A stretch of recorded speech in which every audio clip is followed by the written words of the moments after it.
श्री कृष्ण गोविंद हरे मुरारी, हे नाथ नारायण वासुदेवा। श्री कृष्ण गोविंद हरे मुरारी, हे नाथ नारायण वासुदेवा।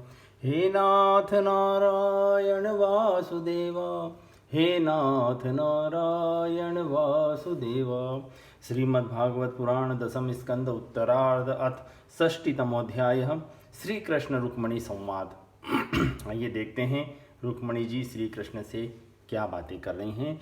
श्री शुकवाच करहि चित सुखमासीनं स्वतल्पस्थं जगद्गुरुं पतिं पर्यचरद वै भैष्मी व्यजनेन सखी जने। यत्से तल्लीलया विश्वं सृजत्यत्ववतीश्वरः स हि जातः स्वसेतूनां गोपीथाय यदुष्वजः। तस्मिन्नन्तग्रहे भ्राजन्मुक्तादाम विलम्बिना विराजिते वितानेन दीपैर्मणिमयैरपि मल्लिका दामभि पुष्पैर्द्विरेफकुलनादिते जालरन्ध्र प्रविष्टैश्च गोभिश्चन्द्रमसोमलहे।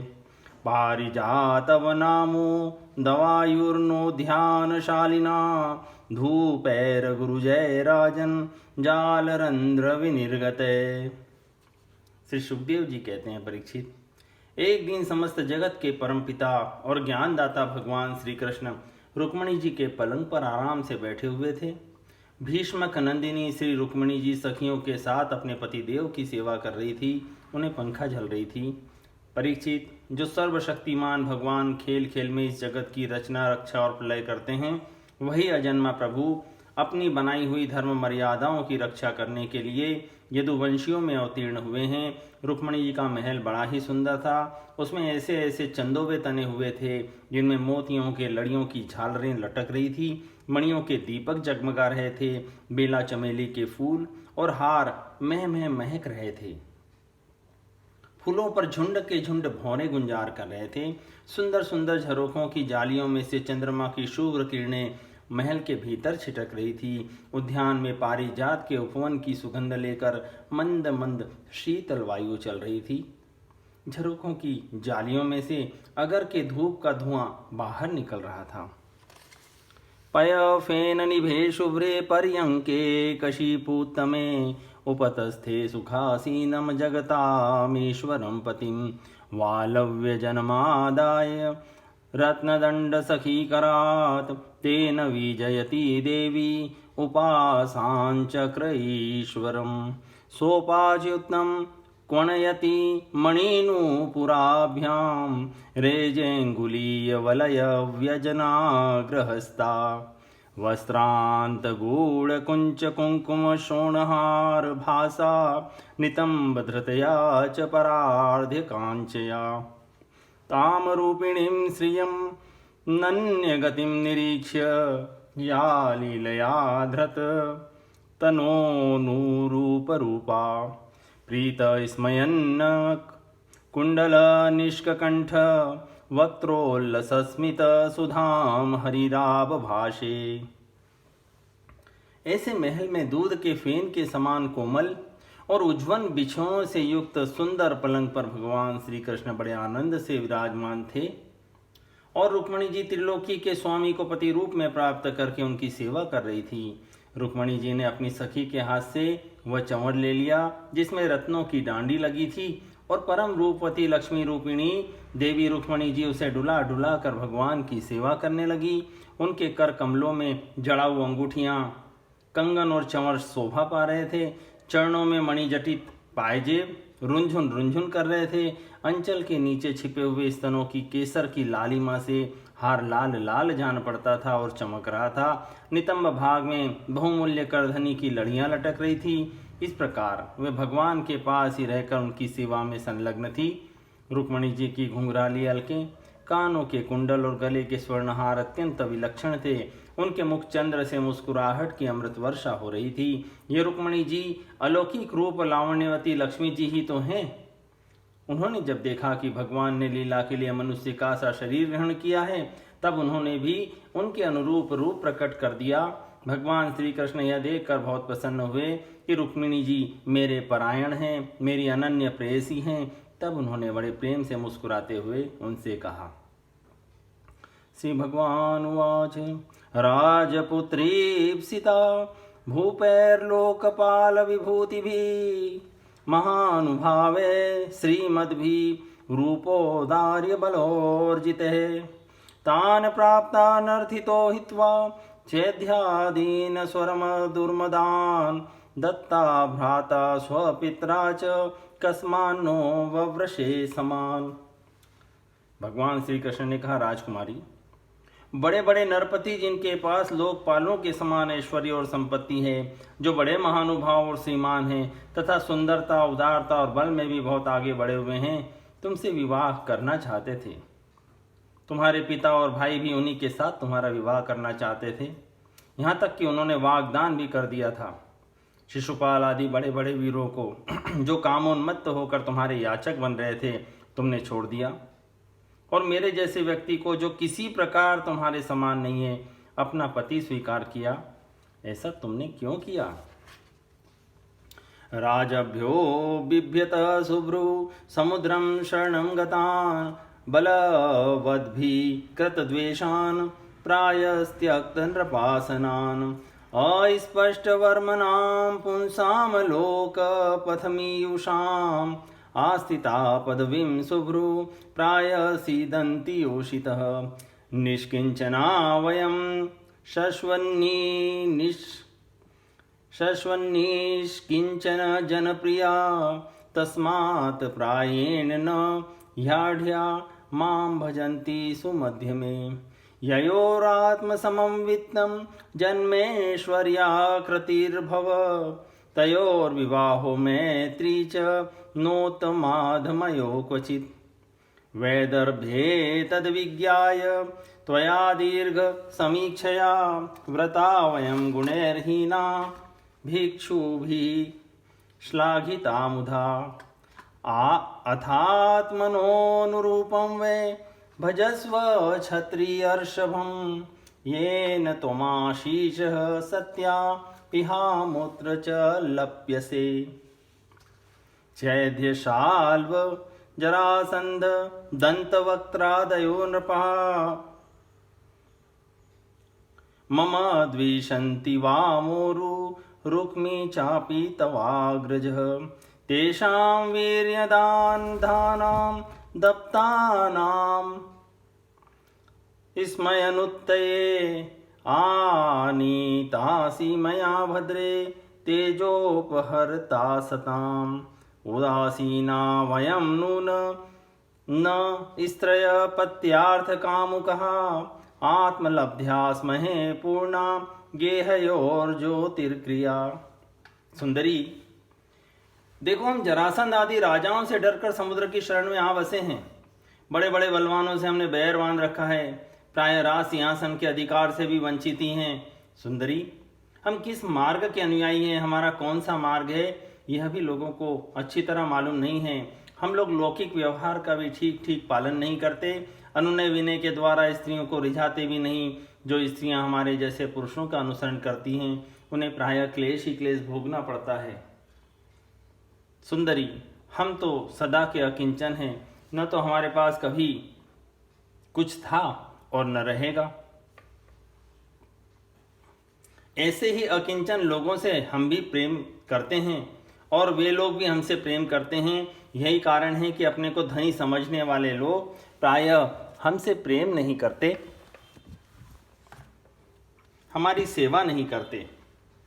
जिनका धन, कुल, ऐश्वर्य, सौंदर्य और आय अपने समान होती है, उन्हीं से विवाह या मित्रता का संबंध करना चाहिए। जो अपने से श्रेष्ठ या अधम हो, उनसे नहीं करना चाहिए। विदर्भ राजकुमारी, तुमने अपनी अदूरदर्शिता के कारण भिक्षुकों से मेरी झूठी प्रशंसा सुनकर मुझ गुणहीन को वर्ण कर लिया। अब भी कुछ बिगड़ा नहीं है। तुम अपने अनुरूप किसी श्रेष्ठ क्षत्रिय को वर्ण कर लो, जिसके द्वारा तुम्हारी इहलोक और परलोक की सारी आशा अभिलाषाएं पूरी हो सकें। सुंदरी, तुम जानती ही हो कि शिशुपाल, शाल, जरासंध, दत्त दंतवक्त्र आदि नरपति और तुम्हारा बड़ा भाई रुक्मी सभी मुझसे द्वेष करते थे।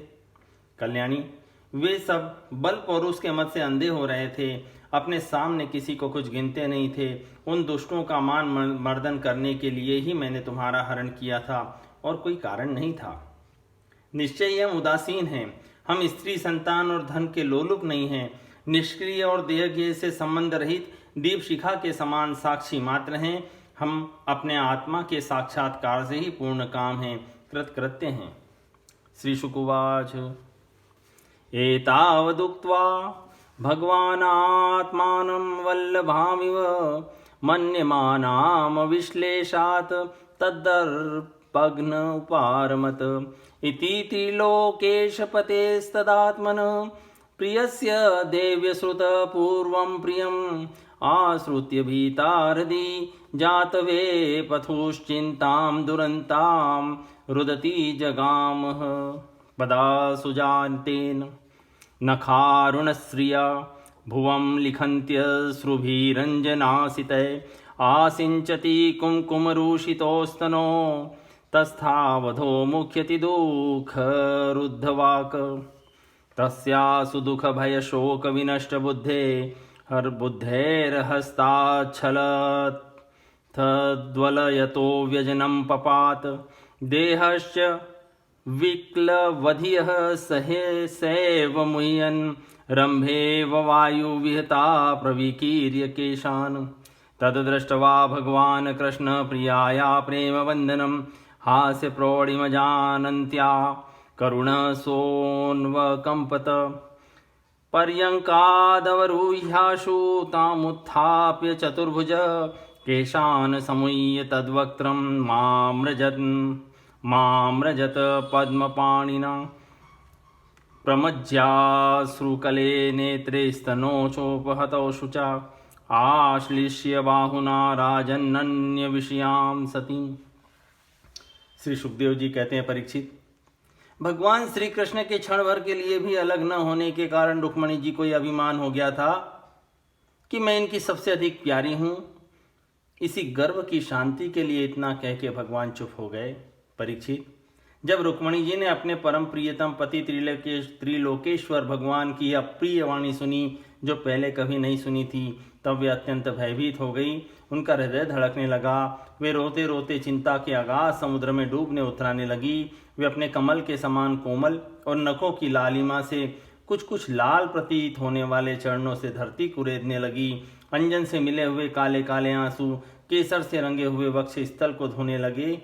मुंह नीचे को लटक गया। अत्यंत दुख के कारण उनकी वाणी रुक गई और वे ठिठकी सी रह गई। अत्यंत व्यथा, भय और शोक के कारण विचार शक्ति लुप्त हो गई। वियोग की संभावना से वे तत्क्षण इतनी दुबली हो गई कि उनकी कलाई का कंगन तक खिसक गया, हाथ का चंवर गिर पड़ा। बुद्धि की विकलता के कारण वे एकाएक अचेत हो गई। केश बिखर गए और वे वायु वेग से उखड़े हुए केले के खंभे की तरह धरती पर गिर पड़ी। भगवान श्री कृष्ण ने देखा कि मेरी प्रेयसी रुक्मणी जी हास्य विनोद की गंभीरता नहीं समझ रही हैं और प्रेम पाश की दृढ़ता के कारण उनकी यह दशा हो रही है। स्वभाव से ही परम कारुणिक भगवान श्री कृष्ण का हृदय उनके प्रति करुणा से भर गया। चार भुजाओं वाले वे भगवान उसी समय पलंग से उतर पड़े और रुक्मणी जी को उठा लिया और उनके खुले हुए केश पासों को बांधकर अपने शीतल कर कमलों से उनका मुंह पोंछ दिया। भगवान ने उनके नेत्रों के आंसू और शोक के आंसुओं से भीगे हुए स्तनों को पोंछकर अपने प्रति अनन्य भाव रखने वाली उन सती रुक्मणी जी को बाहों में भरकर छाती से लगा लिया। सांत्वयामास सांत्वज्ञ कृपया कृपणां प्रभु हास्य प्रौढ़ी भ्रमचित्ता मतदर्हां सतां गति। भगवान श्री कृष्ण समझाने बुझाने में बड़े कुशल और अपने प्रेमी भक्तों के एकमात्र आश्रय हैं। जब उन्होंने देखा कि हास्य की गंभीरता के कारण रुक्मणी जी की बुद्धि चक्कर में पड़ गई हैं और वे अत्यंत दीन हो रही हैं, तो उन्होंने इस अवस्था के अयोग्य अपनी प्रेयसी रुक्मणी जी को समझाया।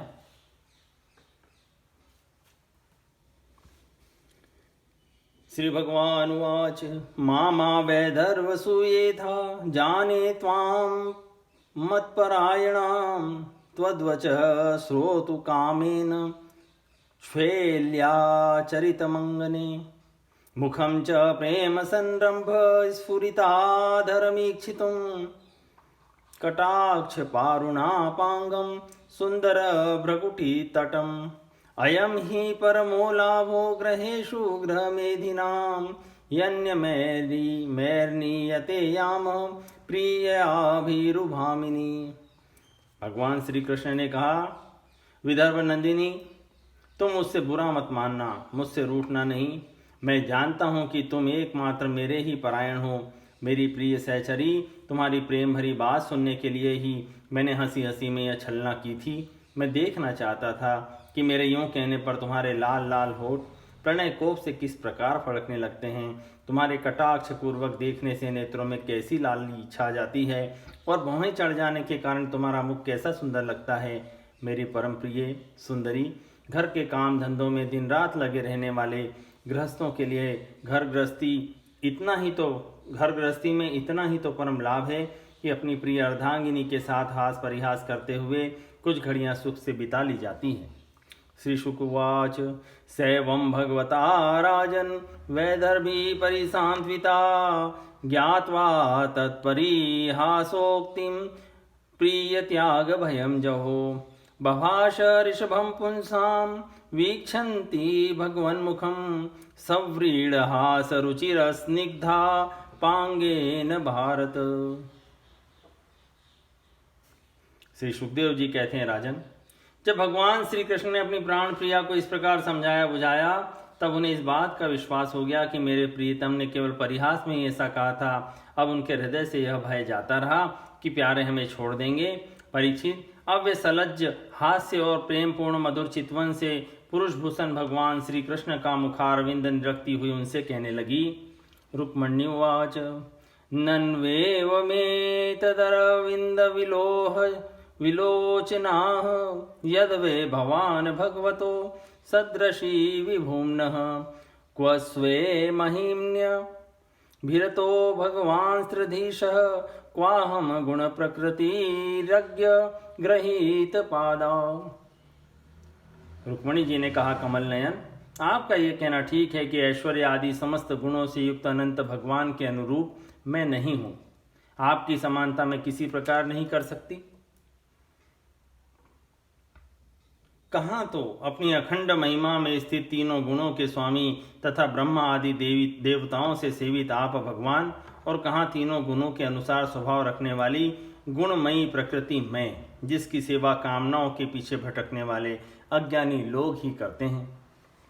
सत्यम भयादिव गुणेभ्य उरुक्रमान्तः शेते समुद्र उपलम्भन मात्र आत्मा नित्यं कदीन्द्रिय गणे कृत विग्रहस्त्वं त्वत्सेवक सेवकैर्नृप पदं विधुतं तमोन्धम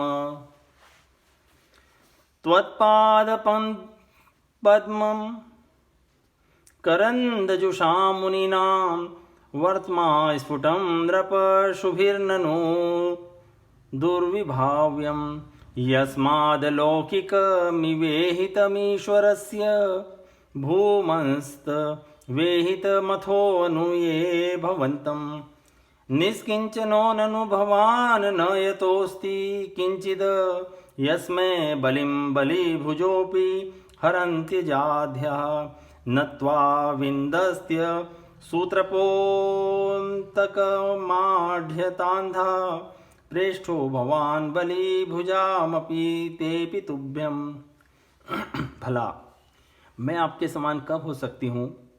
स्वामिन, आपका ये कहना भी ठीक ही है कि आप राजाओं के भय से समुद्र में आप छिपे हैं, परंतु राजा शब्द का अर्थ पृथ्वी के राजा नहीं, तीनों गुण रूप राजा हैं। मानो आप उन्हीं के भय से अंतःकरण रूप समुद्र में चैतन्य घन अनुभूति स्वरूप आत्मा के रूप में विराजमान रहते हैं। इसमें संदेह नहीं कि आप राजाओं से वैर रखते हैं, परंतु वे राजा कौन हैं?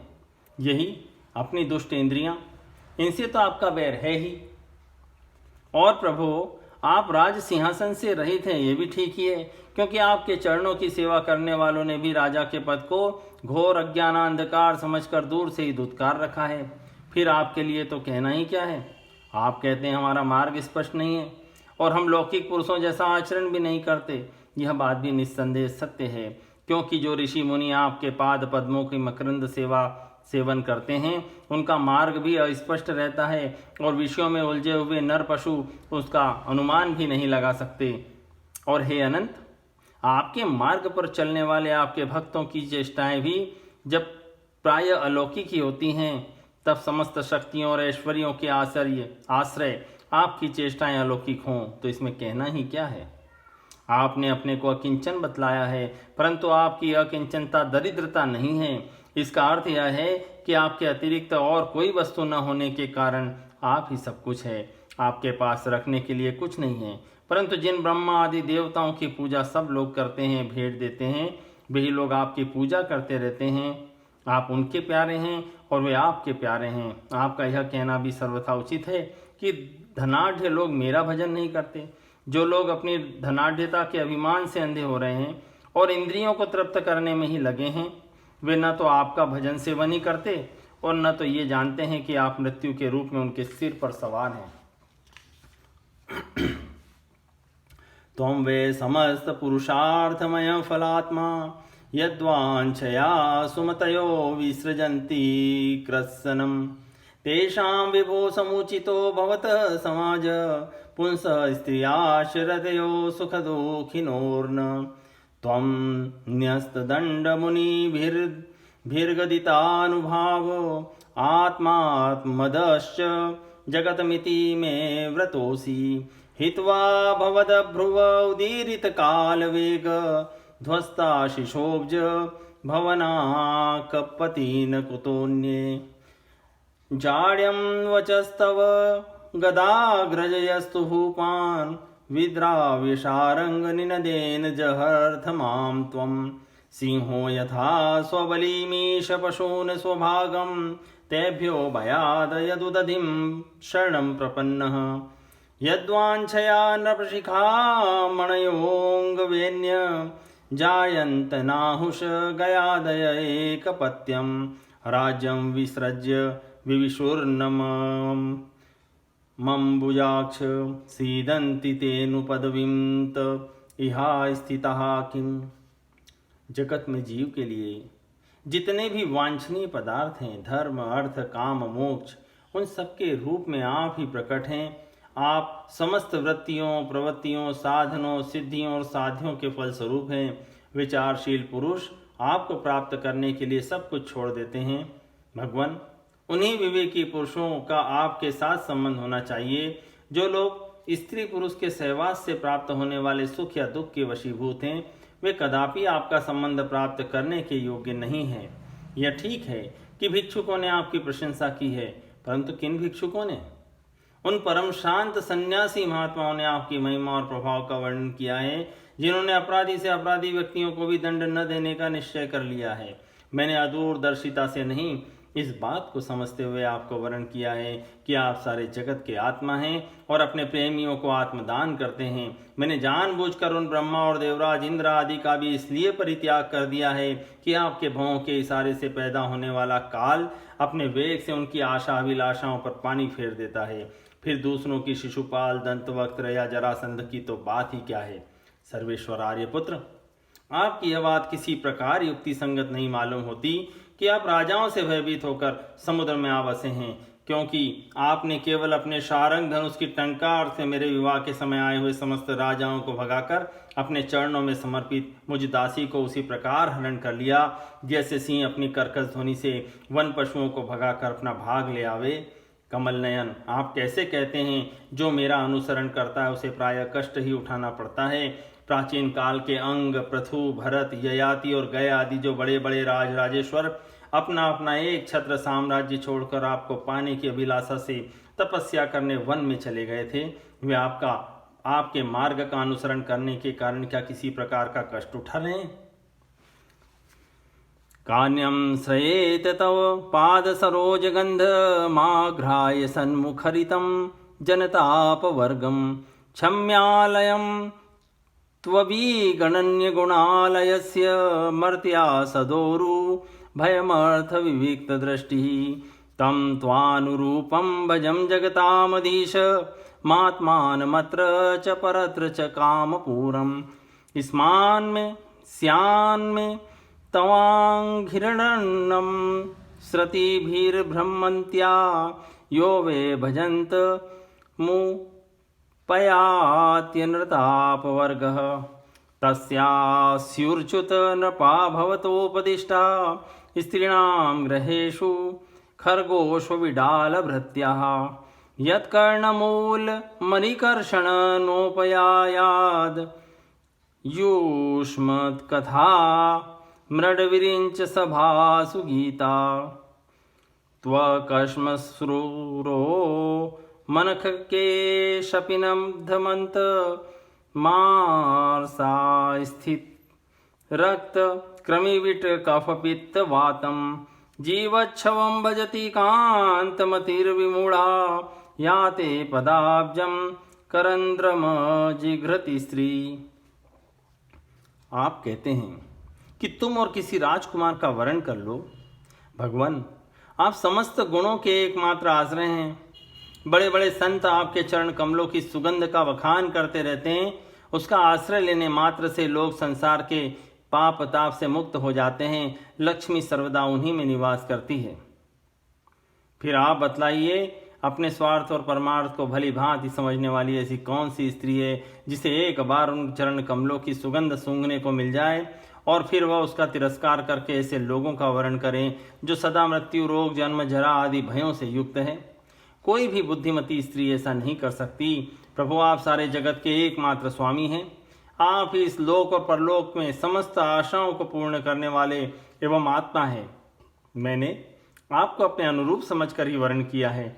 मुझे अपने कर्मों के अनुसार विभिन्न योनियों में भटकना पड़े, इसकी मुझको परवाह नहीं है।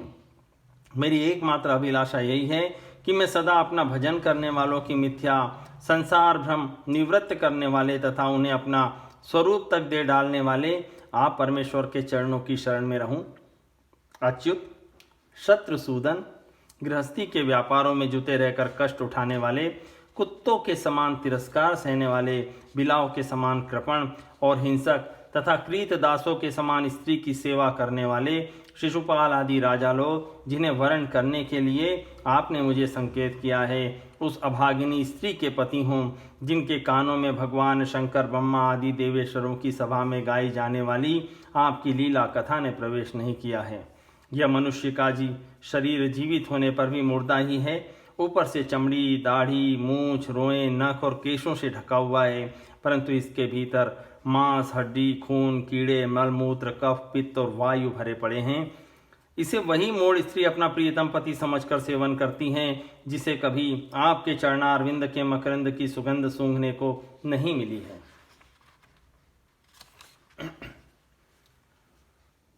अस्त्वम्बुजाक्ष ममते चरणानुराग आत्मन रतस्य मयि चानतिरिक्तदृष्टे यर्हस्य वृद्धय उपातर्ज्योतिमात्रो मामीक्षसे तदु हनः परमानुकंपा नैवालिकमहं मन्ये वचस्ते मधुसूदन अम्बाया इव हि प्रायः कन्याया स्यादरति क्वचित् व्यूढ़ायाश्चापि पुंशल्या मनोभ्येति नवनवं बुधो सतीं न विभ्रयात् तां विभ्रधु भयच्युत।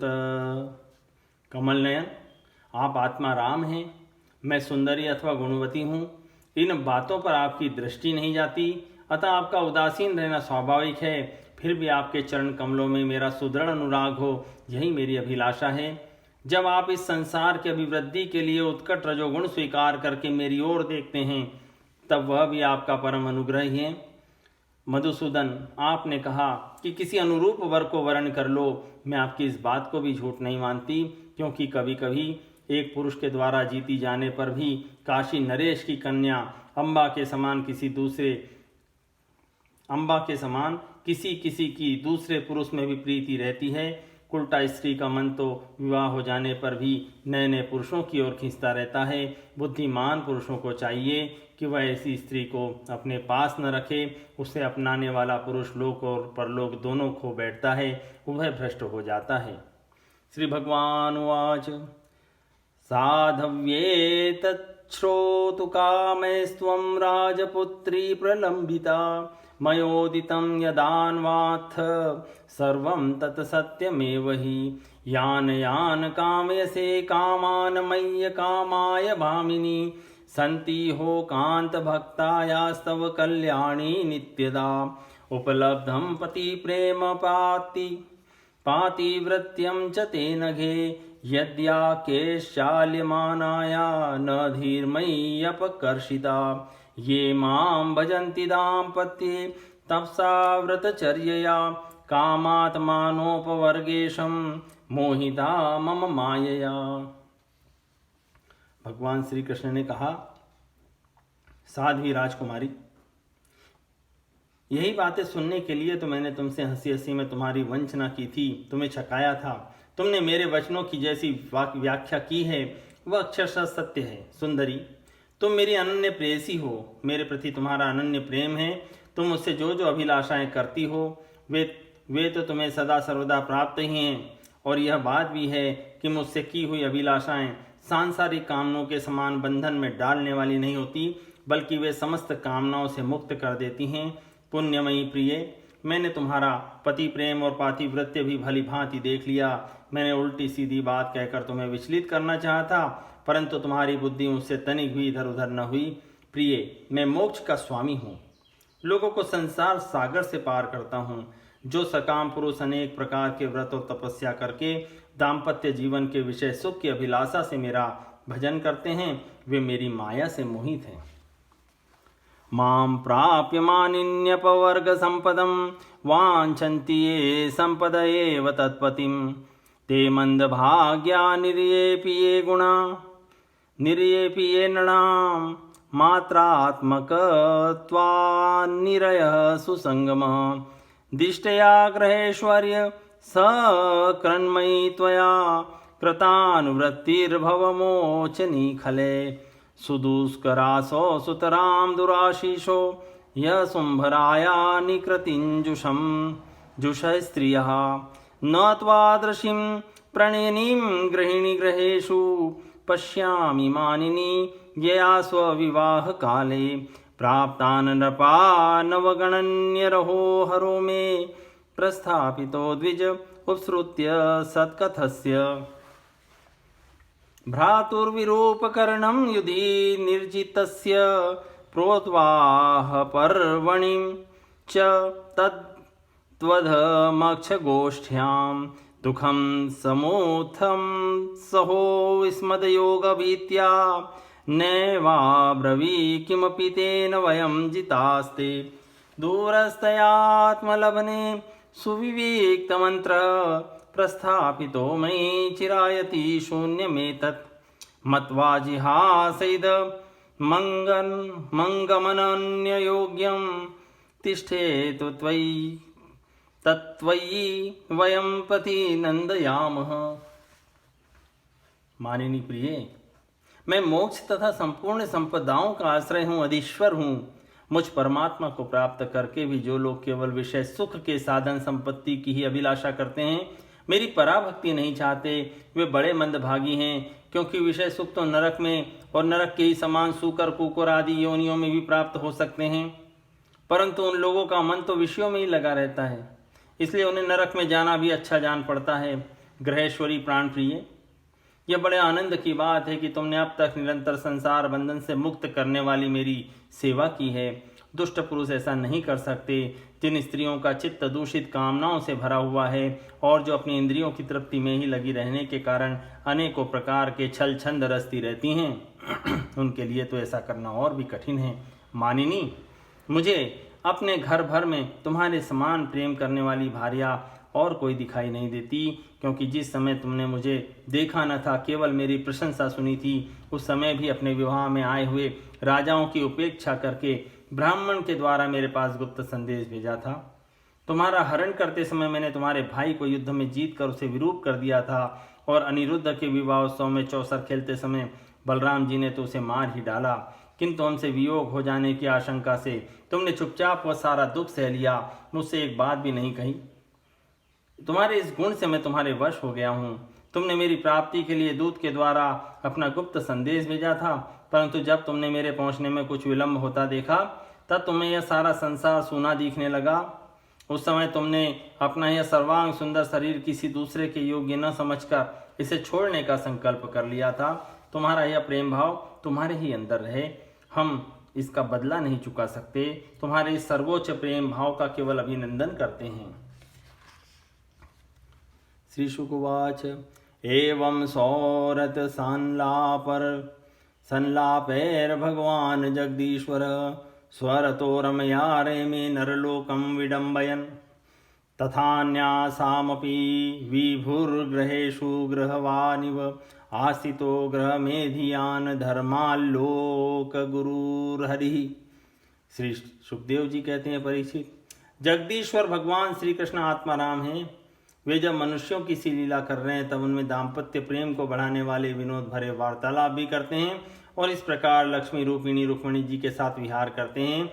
भगवान श्री कृष्ण समस्त जगत को शिक्षा देने वाले और सर्वव्यापक हैं। वे इसी प्रकार दूसरी पत्नियों के महलों में भी गृहस्थों के समान रहते और गृहस्थोचित धर्म का पालन करते थे।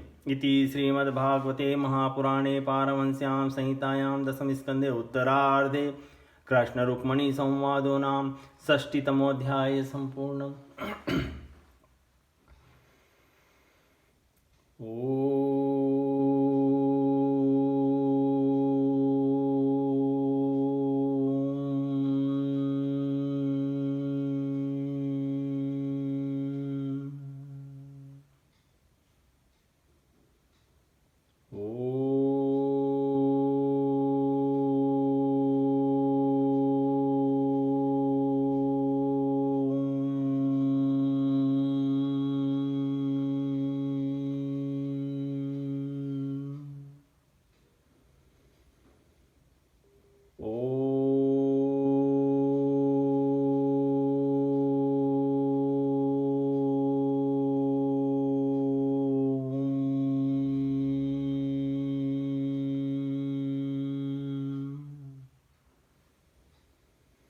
श्री कृष्ण गोविंद हरे मुरारी, हे नाथ नारायण वासुदेवा। श्री कृष्ण गोविंद हरे मुरारे, हे नाथ नारायण वासुदेवा। हे नाथ नारायण वासुदेवा, हे नाथ नारायण वासुदेवा।